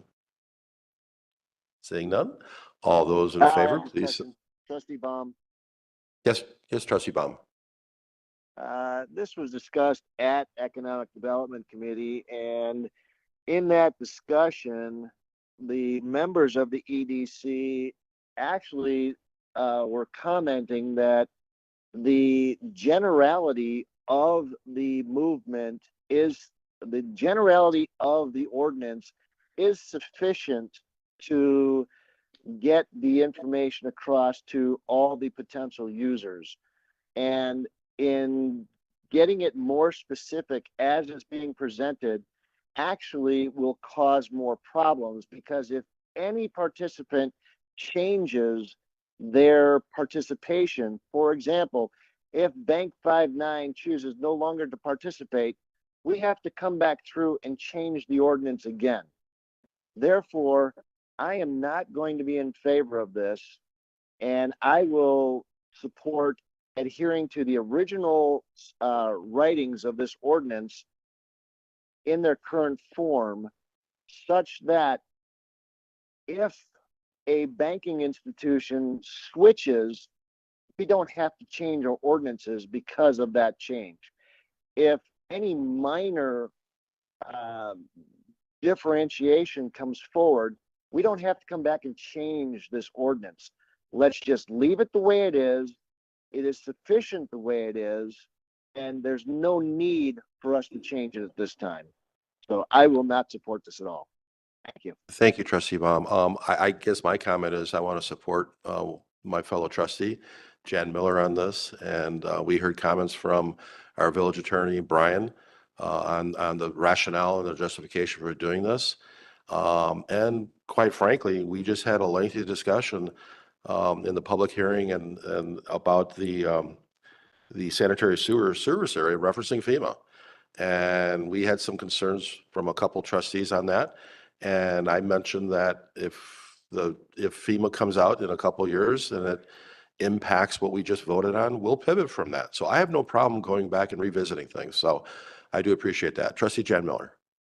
I just wanted to assure Trustee Baum that we do not, in the ordinance that we are passing, hopefully passing this evening, it does not call out the Germantown Business Development Loan Pool.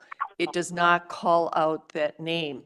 Specifically, I worked with Brian and he added item C, and it just states, hopefully you have this in front of you, item E is such other duties as may be assigned elsewhere in this code or by the Plan Commission and Village Board.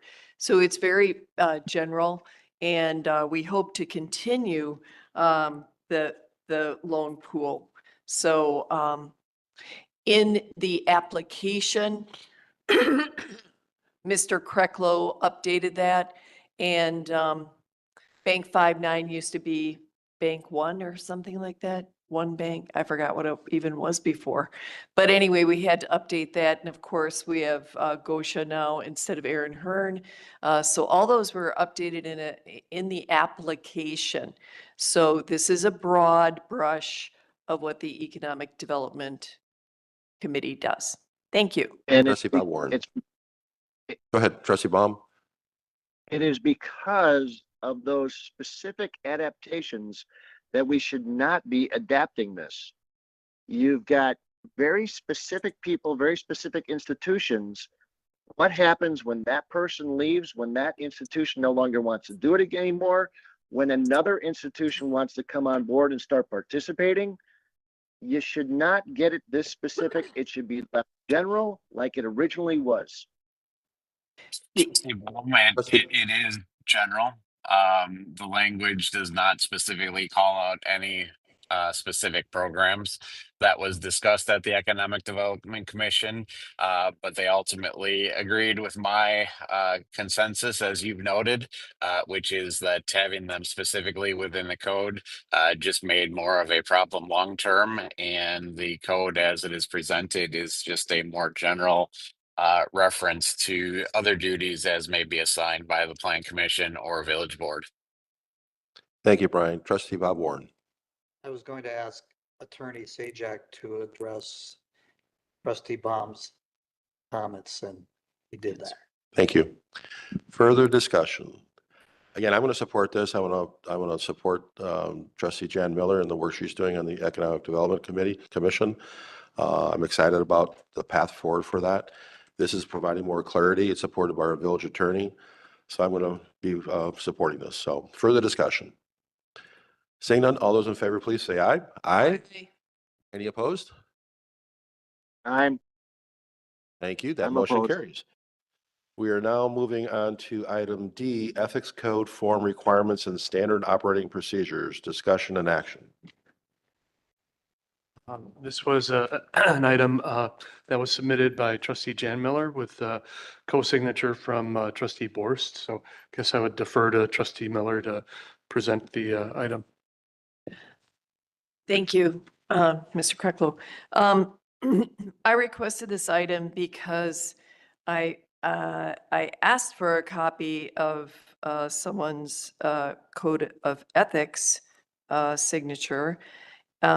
And it was to the village clerk, Donna Ott, some time ago. And because other people have been in the clerk's office, there were different ways of retaining records. And so it was not found. And for many years, I know that everything was on paper, but it didn't have the time. The staff didn't have the time to properly, save it digitally.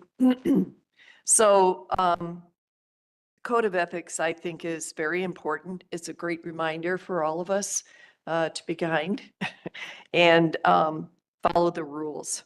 So I discussed this with Donna Ott, our clerk, and I said, how about if anyone does not have a signed ethics code form for their current dates of service, they will be asked to update it for the village ethics code with their signature for the current service dates.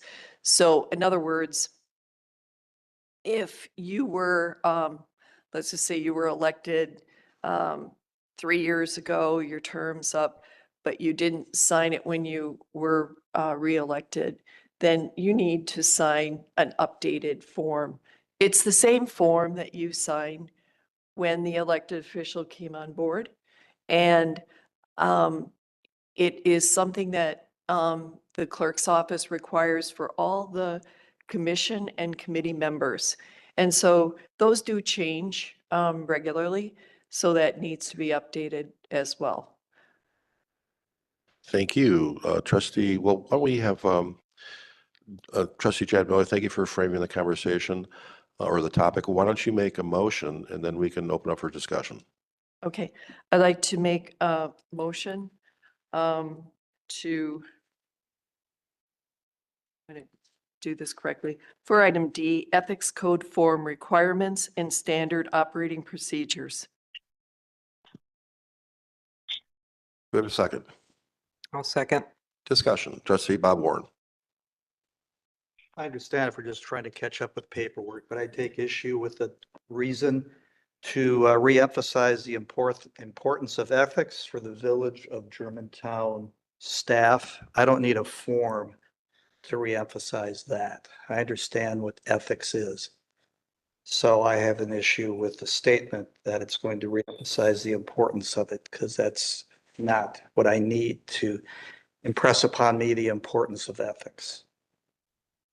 Duly noted. Trustee Rick Miller. Yeah, I read the ethics code before coming to the meeting tonight, and whether it's right or wrong, I mean, we were supposed to sign this every time that we're reelected and we're sworn in to office. And I have no problem with doing that. And if mine is gone or I haven't signed one, bring it on and I'll sign it. This is a housekeeping issue. I don't think we need any action taken on this. And I certainly don't want every 2 years. Why would I do 2 years? My term is 3. It has to go by your term. So I don't support this. I mean, if you review it, Donna, and you say that I don't have an ethics code form signed, then come to me and I'll sign it. What was the motion? Brian? Or Donna? Was it? Motion was made by trustee Jan Miller to update the ethics code form requirements and standard operating procedures. And if I could, President Soderberg, I can add a little bit to that, if I may. Please. Thank you. So since I've been in office as the village clerk for the village of Germantown, I am very diligent about records and the organization thereof, and I expect the same from my staff. We have been very diligent. It just has not been highest priority because I had 4 elections, one of them being a presidential election.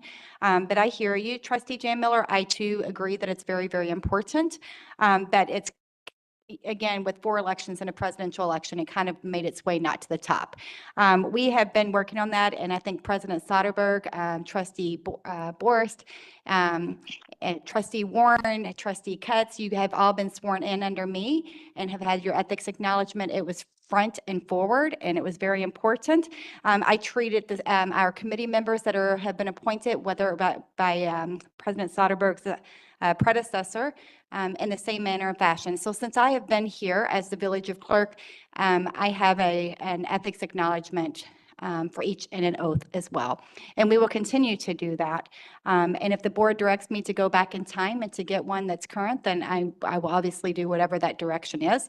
But please do understand we were already on top of it, and we continue to be on top of it. And we have a spreadsheet that wasn't previously created. Maybe it was by my predecessors. We have not been able to locate that, where we keep track of every single person that's on a term on each board, committee, and commission. So later, should our president or our village administrator choose to recognize them in a resolution or a proclamation, we can say, hey, this person has served here, here, and here. So I think it's also important to note that for acknowledgement as well. I will attest to that. When I was sworn in, you hit me with the ethics information on the side of the head, and I welcome that. You do a wonderful job. You and your team do a wonderful job, and I applaud you for that. I think this motion is just ensuring that, not that you're going to do your job, because we know you're going to do your job. We heard comment tonight in public citizen comment about an annual reaffirmation from an ethics standpoint. I do that in my company. I have no problem doing this. I don't think this is a big deal. We live in a glass house. We're the stewards of our taxpayers' money. And because of that, I think if this is a small little thing to move forward that we can hang our hat on, that we have an annual reaffirmation, or every 3 years, I believe this is calling for, I'm okay with that. It's not a big deal to me, so. My staff and I are, at the direction of our village president and our administrator, my staff and I are happy to, continue as to however the direction of the board that is provided to us. And anyone is happy to stop in my office and look at the directory that I just previously stated about as well. And as I mentioned earlier, right here, trustee Cutts looking at me, and trustee Warren, members in our audience that are poll workers, that had oaths and ethics acknowledgement, how that important that is to me serving the village of Germantown. So I do take it very seriously, and we're happy to honor whatever system that you want to put in place. Yeah, in my full-time job, I support our ethics and governance program. And I have no problem doing this. So this is not a big deal for me. So trustee Bob Warren. I weigh in with Rick Miller. This is a paperwork thing. I have complete confidence in our village clerk, in her paper keeping. I wish we would quit clogging up our agendas with items like this. Thank you. Further discussion. Just a quick note, this includes elected officials and committee and commission members. So depending on their term, some of them are 2 years, some of them are 3. Some are 5. And some are 5, yes. So just whatever the term is. Okay, thank you. Further discussion. Seeing none, all those in favor, please say aye. Aye.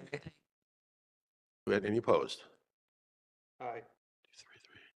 That's a 3-3, so that motion carries. David? Right? David? Trustee Baum? I'm opposed. Okay, 3-3. Who is the 3 opposed? It fails? Oh, ties fails. Okay. Thank you. Warren is opposed. Trustee Rick Miller opposed. And trustee Baum, you stated you were opposed. Your mic is not on. That is Trustee- correct. I am opposed. Thank you. Thank you. That's 3-3. That motion fails. We're now moving on to item E, vacant land purchase and sale agreement with the Village of Richfield and the Freistart Corporation. Thank you. So, as the village board is aware, we have an intergovernmental agreement with Richfield for the planning and eventual construction of a sewer and water line from the intersection of Freistadt Road and Goldendale up to the planned Richfield Business Park north of the Quick Trip off of Holy Hill Road.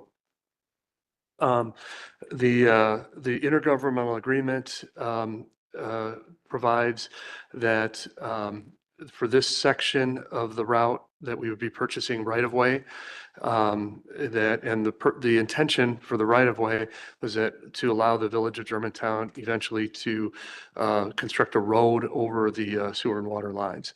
And the Village of Richfield has been engaged in negotiations for those acquisitions. This is the second of 3 parcels between Freistadt Road and the railroad. There was the first parcel was approved a couple of months ago, and that was the piece immediately adjacent to Freistadt Road. This is the section that connects that segment almost all the way to the railroad tracks. There's one small piece yet to get to the railroad tracks. There's 7.7 acres of land to be used for right-of-way in this area. And the cost for acquisition, the total cost is $280,500. Under the IGA, when it's right-of-way, the Village of Germantown pays half, which would be $140,250. The other thing I'll just mention is just for those of trustees who are newer on the board and for members of the public, the route that was selected and as we went through this process was reviewed by the Utility Advisory Committee. It was reviewed by the Public Works Committee, the Plan Commission, and all of them did vote in support of this particular route. So this is consistent with what was approved previously. Thank you. Entertain a motion. I'll make a motion to approve the vacant land purchase and sale agreement with the Village of Richfield and the Freistadt Corporation. Second. Thank you, Trustee Warren, for seconding. Do we have discussion? Trustee Cutts. Administrator Krecklow, you said this is the second piece we need out of 3 parcels? Correct. Do you know anything about the third one as far as where they're at with that? Yeah, I believe they have an oral agreement. The third piece is owned by the Holy Hill Storage Corporation, and my understanding is that the leadership team from that group agreed to it. They're just routing it through. There's approximately 20 owners that have to sign off on it, so they're going through that process. But I believe that from what I've been told, I believe that'll be before the board next month. Okay, and if for some reason they can't get that piece of land, then we just have some land we're stuck with? No, at the very beginning of this, the village board authorized the attorney who's being paid by Richfield to start an eminent domain process. So in the event that that one of the parcels of land refused to come to a negotiated agreement, then the eminent domain process would start. Okay, thank you. Trustee Jan Miller. Where is the property, the third parcel? It's right adjacent to the railroad tracks. It's a small parcel.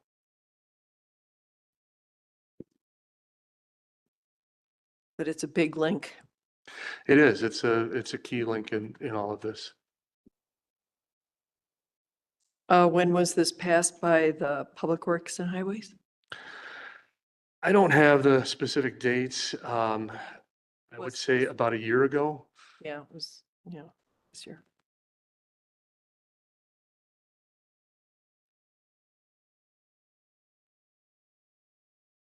Further discussion. Oh, and then just, what about the southern part of this route? Where are we at? That was approved by the village board in April, I believe. And that agreement has been executed and is complete.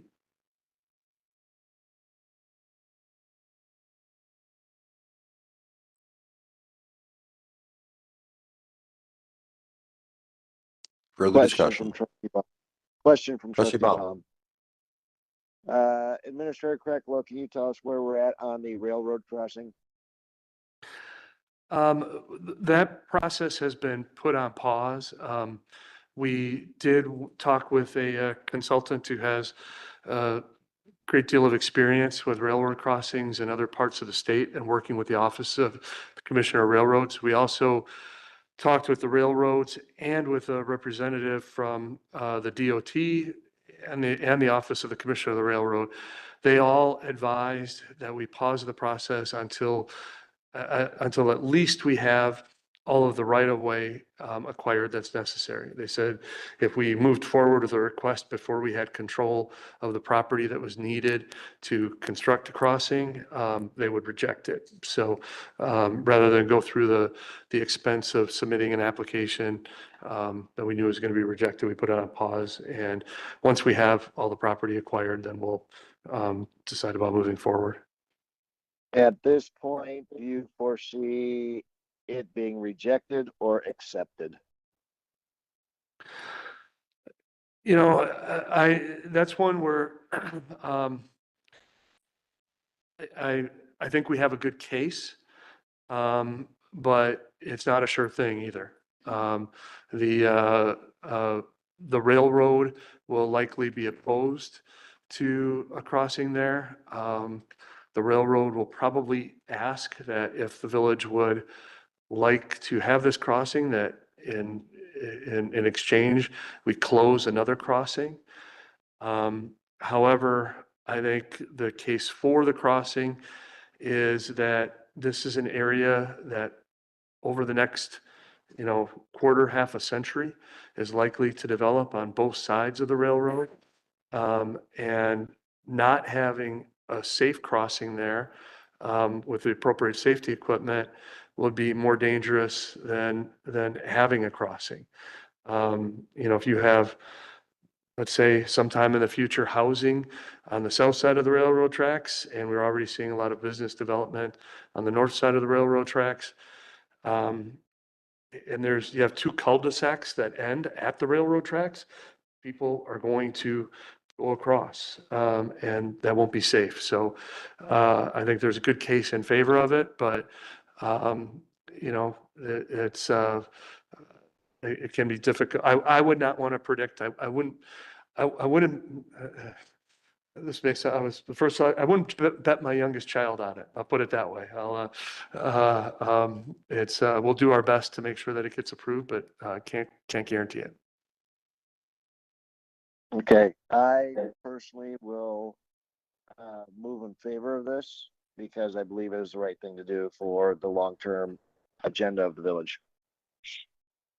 No further comments. Trustee Chan. Thank you, Trustee Baum. Trustee Chan Miller.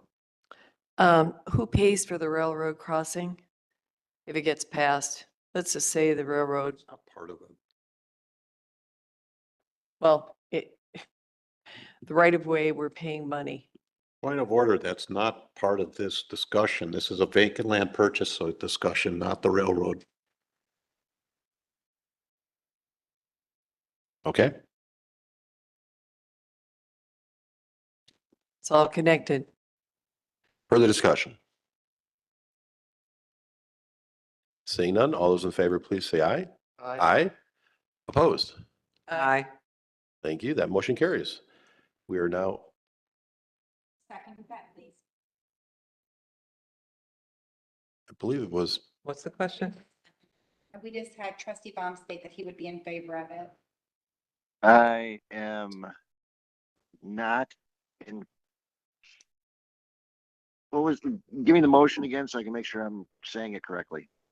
Have a motion on the table. We did. We didn't? I thought we did. I believe trustee Baum made a motion. We had a motion. To approve the purchase. Oh, I did. Is that? Oh, I did.